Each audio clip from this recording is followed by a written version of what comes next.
Bonjour, c'est Ben Val, je suis le créateur d'Eleonorcy. Aujourd'hui, j'ai filmé la création d'une image qui était un petit peu complexe. La première difficulté, c'était que c'était une image qui insérait une autre image qui venait derrière. C'est-à-dire que ma deuxième image, c'est un journal déplié en deux annonçant le début de la guerre. Et je voulais que mon personnage lise ce journal et qu'on ait le gros plan après du journal sur la case suivante. Ma deuxième difficulté, c'était la perspective. Je voulais que ce soit vu d'en haut, qu'on voit la tête de haut de mon personnage qui est en train de lire en dessous un journal. Et ma troisième difficulté, c'était de conserver le style dans lequel je suis, un style entre Libermejo, Metal Gear Solid et Sergio Topi et Yankee Bidal. Un mix un petit peu de trucs assez dessinés avec des traits de peinture. Et voilà, donc mes trois principales contraintes, c'était le journal qui correspond à l'image d'après, c'était la perspective haute de mon personnage, qu'on reconnaisse aussi mon personnage de dos, et ma troisième contrainte, c'était de conserver le style dans lequel je suis. Donc ça n'a pas été facile, donc je suis arrivé à ça.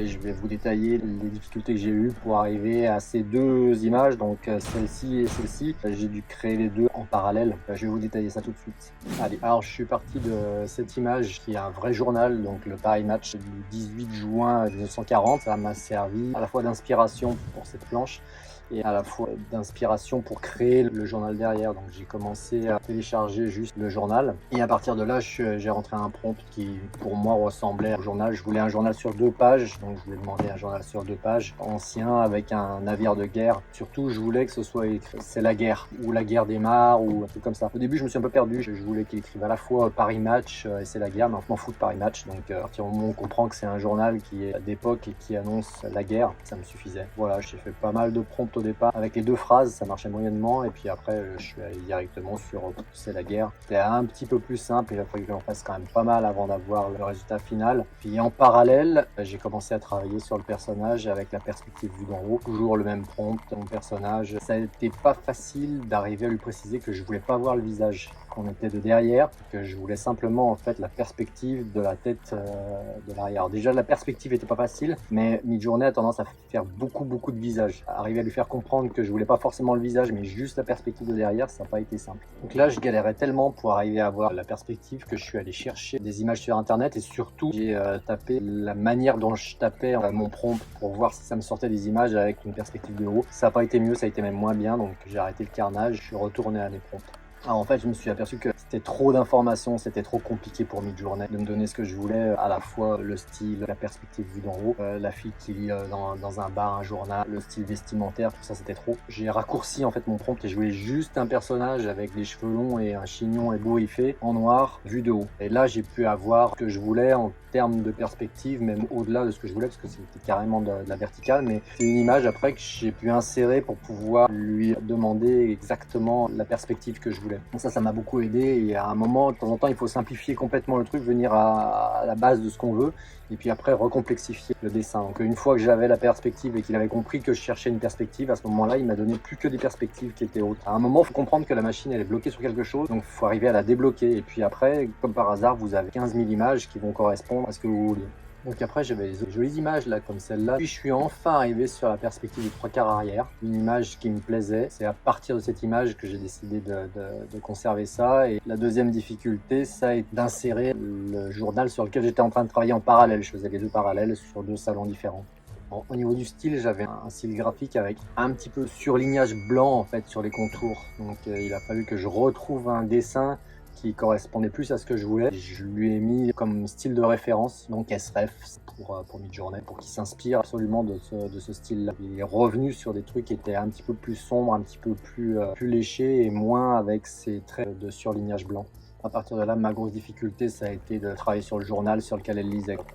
J'ai failli abandonner un paquet de fois. Pour mon journal, pendant un moment, je me suis perdu un petit peu sur les styles. Je savais plus ce que je voulais réellement. À force de voir des images, parfois on se perd. Il faut revenir un petit peu aux fondamentaux. Donc j'ai repris mon image de base que je voulais, là, le Paris Match. Je suis reparti là-dessus jusqu'à ce qu'à un moment, il me sorte quelque chose. Je me dis, ça c'est un journal. Là, il y a du texte, il y a une photo un petit peu ancienne d'un navire de guerre. Et en plus, ça a l'air dessiné. C'est-à-dire que ça reste quand même une BD où il faut que ça ait l'air de dessin. Et pas d'une photo qui viendrait s'insérer là au milieu milieu de la BD de manière incompréhensible. Et là, j'ai trouvé mon image. Après, il a fallu que je peaufine un petit peu l'image. Il y avait des détails qui allaient pas. Fallait que j'ai bien assez la guerre. Ça, c'était compliqué. La deuxième difficulté, ça a été d'insérer le journal. À partir du moment où j'avais mon image globale et mon personnage, j'ai essayé de faire que de l'in-painting, c'est-à-dire juste reprendre un morceau de l'image pour la changer. Et l'in-painting, je trouve que même sur la V6 de Midjourney, il faut vraiment insister, il faut vraiment donner beaucoup de matière à la machine pour qu'elle accepte de changer radicalement un morceau. Donc il a fallu non seulement que je lui donne l'image que je voulais à la place de ce qu'elle avait, mais en plus le style ref aussi en fait. Donc j'ai essayé avec deux journaux différents, avec que l'image en exemple, puis après que en style ref, puis après les deux ensemble. Enfin, j'ai tout essayé, ça m'a pris un temps infini, jusqu'à ce que j'ai enfin une image d'un navire de guerre sur le journal qu'elle était en train de lire. J'avais enfin mon navire de guerre qui apparaissait sur le journal, c'était assez lisible. J'ai continué à travailler dessus pour voir si je pouvais encore améliorer ou ça fasse encore un peu plus journal avec des colonnes de texte, choses comme ça, mais j'arrivais à rien. Puis je sentais que la machine commençait à partir un peu ailleurs et je commençais à perdre mon dessin sur le journal. J'ai pas trop insisté parce qu'en fait, c'est pas non plus une image essentielle. On comprend bien qu'elle est en train de lire quelque chose et après, il y a le journal derrière. L'image correspond à ce qu'elle va lire derrière, donc je me suis arrêté là. Ensuite, j'ai inséré l'image dans ma BD et je me suis aperçu qu'elle n'était pas très lisible, c'est-à-dire que les autres images étaient plus claires, celle-ci était très sombre, ce qui fait que le contraste visuel entre les deux, l'œil avait du mal à s'habituer pour détailler. Si vous avez que des images sombres, l'œil a l'habitude de ça, donc arrive à prendre les détails dans le sombre. Si vous avez des images qui sont assez claires et puis une qui est très sombre à côté, celle sombre, en fait, les détails disparaissent. Donc il a fallu que je retravaille un petit peu le fond de mon image pour qu'elle apparaisse mieux en perspective, et pour ça, il fallait que ce soit un petit peu plus clair autour. Donc je lui ai simplement redemandé de nouveau une perspective de barre avec le style que je voulais. C'est sorti assez rapidement. Il a fallu que je retravaille un peu avec de l'in-painting aussi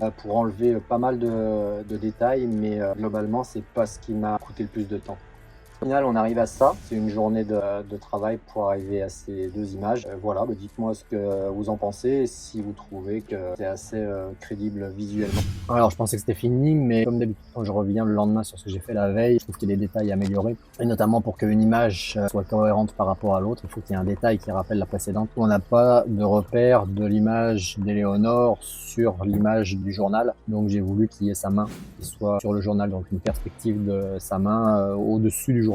Pour ça, j'ai commencé à dessiner une main parce que je me suis dit c'est impossible que je demande directement à Midjourney de dessiner une main par-dessus l'image que j'avais déjà en in-painting. Donc il fallait que je lui donne une image de référence. Donc la première partie, là, ça a été de la construction de la main. J'en ai fait plusieurs pour avoir une forme qui me va bien. Ceux qui ont l'habitude d'utiliser Midjourney et même les IA en général qui produisent de l'image savent que l'anatomie de la main, c'est pas le point fort de la production d'images en IA. Donc j'en ai fait 24, je sais pas, j'en ai fait pas mal. Et puis j'ai pris celle qui me convenait le plus. L'in-painting a marché assez rapidement et avec des résultats qui étaient pas si mal que ça. Mon prompt était assez simple, une main en perspective au-dessus du journal avec un stylo, parce que sur l'image précédente, je sais pas si vous avez remarqué, mais elle tient un stylo. Ça, j'ai voulu le garder, je trouvais ça sympa qu'elle ait un stylo à la main et ça permettait de faire le lien justement entre ces deux images, qu'on retrouve cette main avec un stylo dedans. Anatomiquement, j'ai un petit peu galéré, donc il y en a une qui me plaisait bien de main, il me manquait un bout de doigt au-delà du stylo. J'ai essayé de le recréer, alors là j'ai fait des mains réalistes, j'ai pris juste le bout de doigt, on voit là le bout de doigt que je prends, pour pouvoir demander à Midjourney qu'à cet endroit-là il me remette un bout de doigt, mais ça marche pas du tout. C'est trop pointu, c'est trop précis, il comprend pas ce que je veux. Il m'a fait une main déjà, c'est déjà pas mal, elle est anatomiquement pas trop mauvaise. Ce bout de doigt là au milieu des seins, ça il